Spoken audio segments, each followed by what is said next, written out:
Do you bleed? Goof, what are you doing? Dude, what? It's time you learn what it means to be a man. Goof, I can't breathe. Why did you make me go see this movie? Why? Marla! So, Batman versus Superman. What do we say? A lot. I have a lot to say. Why don't you just start off on Superman? Superman. Okay, so Superman. So this movie's kind of following up after Man of Steel, which kind of began the DC Cinematic Universe. I'm a minority. I actually liked Man of Steel. Love Henry Cavill, or Cavill. He was a good pick. I really enjoyed him as Superman, and he visually embodies Superman more than anyone before. So, for me, this movie, though, he just didn't have as much to do. I feel like I don't really know what he was even doing in the movie. It just was like everybody was hating on him, and he kind of just sat sad and mopey the whole time. Yeah, it was Batman versus Superman, Frown of Justice. Essentially. It was. I don't like Superman as an entity himself, but the Man of Steel did really a good job with him, you know? Yeah, it was a lot of Christ imagery, but I feel like overall he did a good job. But I just feel like it's a totally different Superman in this movie, you know? Yeah. Like it felt like he became more of a supporting character than, say, Lois Lane. You know, I feel like Lois Lane had a more proactive part in the movie than Superman did. She did. I mean, if you're a fan of Amy Adams as Lois Lane, she has stuff she's doing in the movie, and then there'll be no spoilers, but she kind of has her own investigation going on, which is good for her. It's got her, proactively doing stuff, but it's like, is that even really a necessary part of the story? Batman. He's been waiting a long time. Batman. I was one of the many naysayers out there who said, "Oh no, we're gonna have another Daredevil situation here." And I told you, I told you he was gonna kill it. And I should have listened because he was awesome. He was like beating thugs, like it was like his God-given ability, and it was straight out of like the Arkham games, you know, like it was so smooth and so just clean and so crisp, and it felt like it was actually Batman, like the Batman that we really just waited on, because like Christian Bale was a great Batman, he just wasn't he didn't have like the physical. Like, the physical appearance to be Batman, like he was just kind of a guy in a bat suit cosplaying as Batman. What's the difference between you and me? I'm not wearing hockey pads.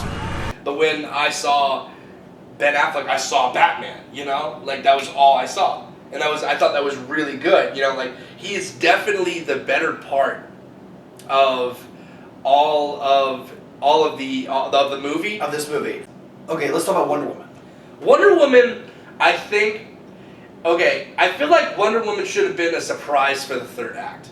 I feel like Wonder Woman should have been like just boom, Wonder Woman, and we're like, oh my God, where'd you come from? See, I don't know if that would have been better though, but I feel like when she's in the movie, if you're wondering,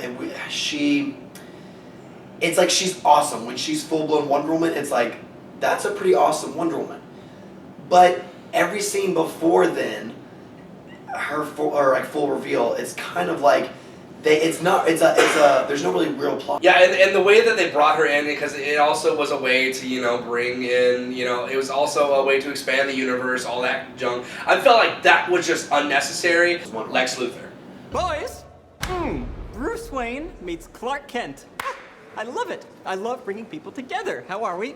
Lex. Hi, hello, Lex. It is a pleasure. Ow, wow, that is a good grip. You should not pick a fight with this person. Oh no. Lex Luthor. Oh, such a miscast. Such a miscast. I have never been I don't even like Superman. And I was so angry about Lex Luthor because it just felt like just. He was so socially awkward and weird, and he was more like, what, did you say the Mad Hatter? Yeah, if you don't like If you didn't like Jim Carrey's Riddler from Batman Forever, you're probably not gonna like. If you thought that was over the top, this is essentially the exact same character. He really didn't feel like Lex Luthor from the comics. I honestly think the problem with this movie lies down in the writing and the directing. The movie was so long. It's 2.5 hours long. So long. I hope you like snuck in like a full like 3-course meal with you to eat while you're watching. Yes, dude. Because this movie it's gonna be a while. You're gonna sit there, and I felt like when I watched the movie, before the final third act, I didn't even know what I was watching. I know comic books really, really well. I love comic books. I love these characters. I love every single superhero movie almost. And I still was like, I don't see how all this fits. It felt so cut, like choppy. Yeah. This movie's edited to where it feels like big random scene, almost like they were directed individually. There was no fluidity. And I gave them the benefit of the doubt because comic books themselves are incredibly choppy, you know, because they go from like one scene, and I felt like title cards should have been a thing. Talk about the score a little bit. What do you think? Oh, the score was arguably the best part of the movie because like it really like no matter how stupid the dialogue or the scene was by itself, the score really kind of just hammered it in that the sense of urgency for this, even though there wasn't any urgency to be found, you know? Because we were kind of like, okay, yeah, Batman's gonna fight Superman, and then they're gonna become friends and fight the cave troll from Lord of the Rings. Like, overall, the movie, for me, my review, it felt really choppy, and I felt like, if I could explain it, they put all their eggs, DC's putting all their eggs in this one basket. Cameos to plot points to straight up material taken from a comic book, like epic moments in comic history put in this movie. To unnecessary dreams, like and it puts it all in one basket, and it's like when you have like a plate of food that's so big that it's stacked so high, those eggs are gonna fall as you're trying to carry it, and I feel like they shouldn't have stacked it that high. They stacked it higher than the basket could hold. If they would have just filled the basket to what the basket was meant to hold, Batman versus Superman, it would have been great. So what rating would you say you would give this? I think a 6. Yeah, I would agree with that. Maybe 6.5 out of 10. And honestly, like, if you're wondering, should I even go see this movie? Yes, because I also saw lots of movie reviews, and I wanted to know whether or not, you know, it really was good, because there were a lot of naysayers, a lot of really bad reviews, some good reviews. Yeah. But I can see where a lot of the mixed reviews are coming from, because it's just, overall, like, there were lots of great elements, but there were just as many bad elements too, so I'm going to say at least 6 out of 10. So I would probably... So we're kind of on the same page on this one. Yeah, honestly. I would... And, yeah, that's all we got for right now. yeah, and if you enjoyed the video, then just check out our other videos. Boom!